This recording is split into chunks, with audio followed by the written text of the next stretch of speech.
AI security and infrastructure vulnerabilities. A troubling pattern has emerged in how AI companies ship software. Vulnerabilities are now documented as features rather than fixed before release. David Abitbul's analysis highlights a fundamental shift from secure by design to security by iteration, a gamble that assumes teams can patch the plane while it's already mid-flight. The examples are stark. Anthropic's Claude Cowork shipped with explicit warnings about prompt injection risks, acknowledging that agent safety, that is, the task of securing Claude's real-world actions, is still an active area of development in the industry. OpenAI's Atlas browser agent documentation calls prompt injection one of the most significant risks we actively defend against, while simultaneously launching the product. These aren't hidden caveats buried in technical documentation. They're front-page disclaimers on flagship releases. The critique finds a fierce ally in Sander Schulhoff, who argues bluntly that the AI security industry is fundamentally broken. Schulhoff's credentials merit attention.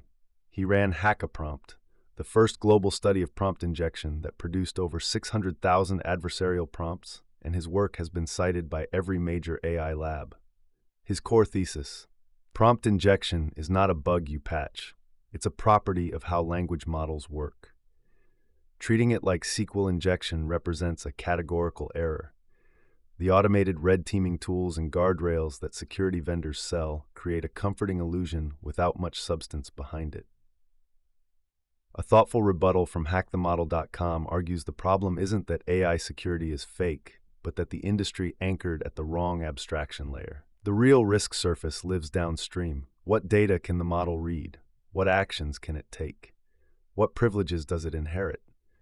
A chatbot that gets jailbroken into saying something offensive is annoying. An agent that gets tricked into exfiltrating confidential emails is a breach. The distinction between model behavior and system behavior matters enormously for practical security. Meanwhile, physical infrastructure faces its own vulnerabilities. Iran reportedly achieved something unprecedented, effectively jamming Starlink satellite internet using military-grade equipment supplied by Russia. By overpowering the GPS signals that Starlink terminals need to locate satellites, they went from disrupting 30% of traffic to over 80% in targeted areas. The implications extend beyond geopolitics. For organizations building connectivity-resilient strategies around satellite internet, the technology just proved more vulnerable than marketing suggested. No radio frequency transmission is bulletproof. Signals can be overpowered, hardware detected, GPS spoofed. On the constructive side, new tools aim to address security concerns at the infrastructure level. Kudag BitChat offers an $11 peer-to-peer messaging device built for environments where infrastructure cannot be trusted. Devices discover each other directly, establish trust locally, and exchange messages without accounts, servers, or centralized control. A lost device doesn't compromise past conversations. Similarly, Confer launched as an end-to-end encrypted AI chat service where even we can't read your messages, a direct response to concerns about AI providers training on user data. Local AI development and deployment infrastructure. The economics of running AI workloads locally versus in the cloud remain surprisingly nuanced, as a detailed discussion on infrastructure decisions reveals. A developer building a video processing pipeline faced the classic build versus buy calculus. Home workstation with consumer GPUs versus co-located server in NYC-NJ. The specifics matter. Running Alama with Qwen 2.5 VL and Whisper for video processing, planning to scale from 1 GPU to 4 or 8 over a year. The workstation path offers a Threadripper with RTX Pro 6000 Blackwell GPUs. The Colo path provides EPYC servers with room to grow. Community wisdom suggests neither option scales well if user growth spikes dramatically. One commenter recommended modal deployments that surface an API, noting that buying GPUs often shows poor ROI outside development work. Companies give out thousands of dollars in credits to startups easily, they observed, and most of those vendors don't have a way to lock you into GPU compute since it's a very universal experience everywhere. The advice to try newer small models designed specifically for video processing, potentially much cheaper than general-purpose VLMs, reflects hard-won operational knowledge. For RAG, Retrieval Augmented Generation Systems, The build versus serve trade-off presents its own challenges. Building high-quality graph indexes using HNSW algorithms is compute-heavy, while query time retrieval needs to scale cheaply with bursty traffic. A hybrid approach gaining traction: use GPU parallelism to construct proximity graphs, then serve queries on CPU replicas.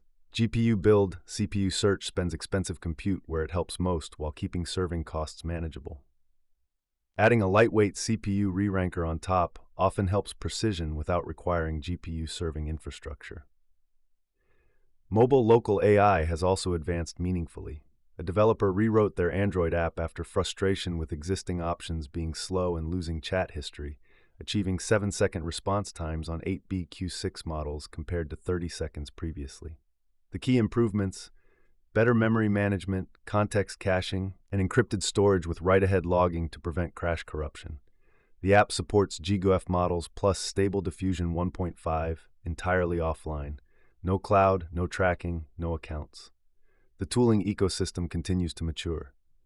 Alaman now includes a model factory that creates specialized Alama models in about 30 seconds. Pick a base model, set a system prompt, tweak parameters visually, and generate a custom model file. Critics correctly noted this isn't truly creating new models. Olama's terminology conflates model, the weights, with model configuration, how you invoke it. Useful for workflow organization, but calling it a model factory oversells what's happening. It's a prompt template generator with a GUI. AI coding agents and development workflows. The coding agent landscape has consolidated around a clear winner, at least according to practitioners who've tested them all. Caleb Sema's ranking places Claude Code decisively at the top, crediting its agentic loop as the differentiator.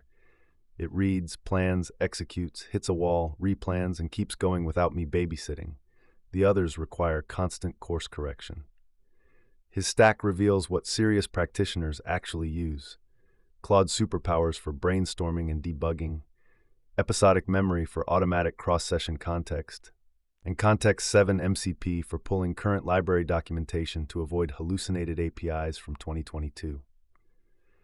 The supporting ecosystem matters as much as the core agent. Tier 2 tools include SuperClaude for documentation generation and codebase walkthroughs, Firecrawl for web scraping, BrowserBase for workflow automation requiring real browser sessions, and Playwright for UI testing integrated into the development loop. Perhaps most telling, YOLO mode enabled, but RMRF and Git push-force require confirmation. Controlled chaos. The unsolved problems are equally revealing. True black box QA testing and auto-detecting when the agent is stuck and thrashing remain open challenges. The Ralph loop has emerged as a popular pattern for maximizing AI coding effectiveness, though opinions on its significance diverge sharply. The technique uses a bash loop that restarts Claude Code when it stops, forcing continuous iteration until completion. Jeffrey Huntley reportedly ran a single loop for 3 months, building an entire programming language. Someone delivered a $50K contract for $297 in API costs. Critics argue it's the final evolution of vibe coding, not the beginning of something new. No research phase, no structured plan, just trust the model and iterate. The future likely involves agent harnesses with initialization phases, structured progress tracking, and human-in-the-loop at phase boundaries. Tools like Portable Ralph now package the pattern for easier setup, breaking plans into bite-sized tasks and iterating through them with fresh context windows. However, testing agent reliability has proven harder than anticipated. A team building testing tools for AI agents discovered that hallucinations are way more insidious than simple bugs. Regular software bugs are binary, code works or doesn't. Agents hallucinate with full confidence, inventing statistics, citing non-existent sources, contradicting themselves across turns. Their solution combines faithfulness checks, is the response grounded in retrieved documents, consistency validation, and context precision evaluation. Pre-production simulation running agents through hundreds of scenarios before touching real users catches edge cases where the agent works fine for 3 turns then completely hallucinates by turn 5. The dark side of coding agents has hit open source communities hard.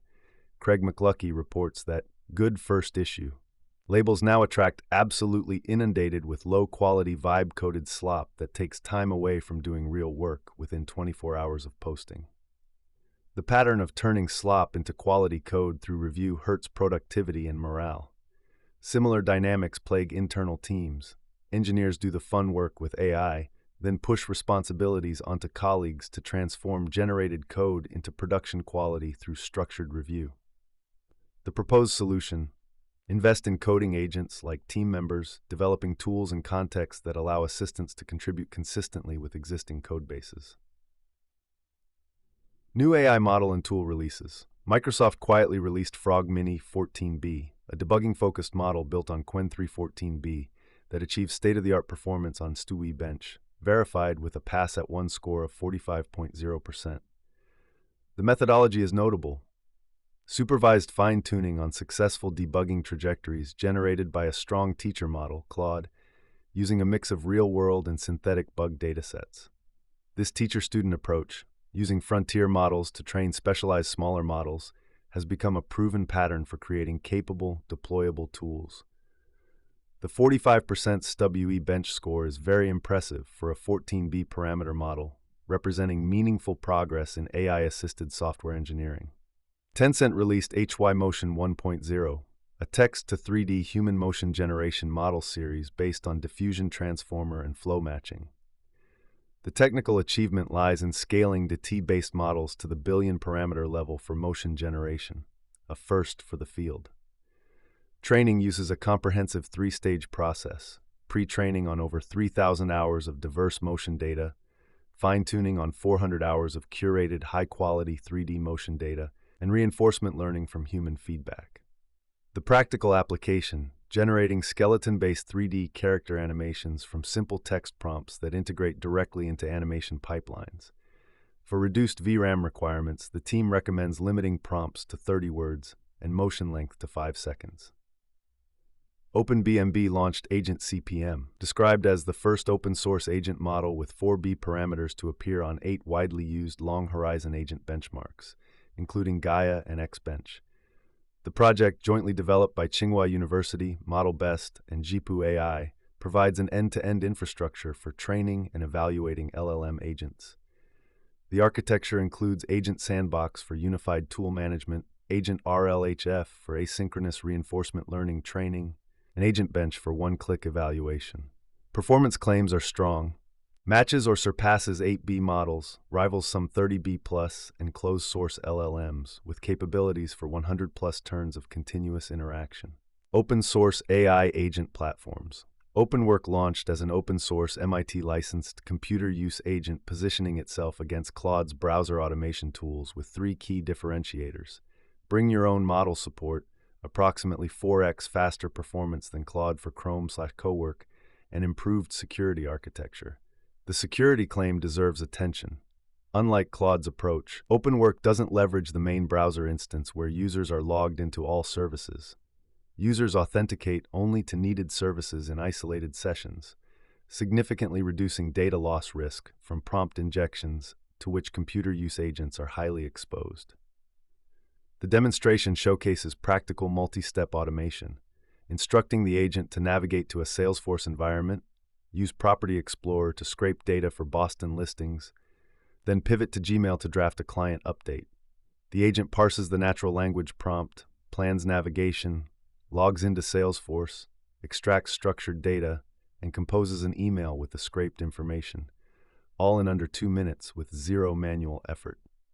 Built during a 2-day hackathon, the tool combines several open-source AI modules and supports any provider and model compatible with OpenCode. Early user feedback noted it's currently much more expensive than just using a Google Anti-Gravity Pro subscription, but perfect for running on my own Alama server. A different approach to agent tooling comes from Skilled, a critical analysis and quality assurance advisor built on the Claude Agent SDK. The tool provides 3 analysis personas: Architect for design documentation review, Strategist for implementation plan review, and Auditor for cross-referencing code against design specifications.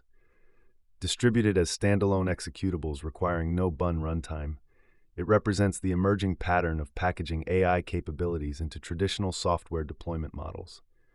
The build process supports both Windows and Linux, with the agent leveraging Claude CLI's stored credentials. AI industry analysis and commentary. A detailed analysis from a practitioner building agentic AI systems finds striking validation in two recent Anthropic research papers, Demystifying Evals for AI Agents and Constitutional Classifiers++. The author, conducting a V3 architecture rewrite of their agentic QE fleet, discovered that patterns learned through production challenges now have formal names and theoretical backing. The key insight: Anthropic arrived at these patterns from the safety direction while we arrived from the quality direction. We met in the middle. The completion theater problem exemplifies this convergence.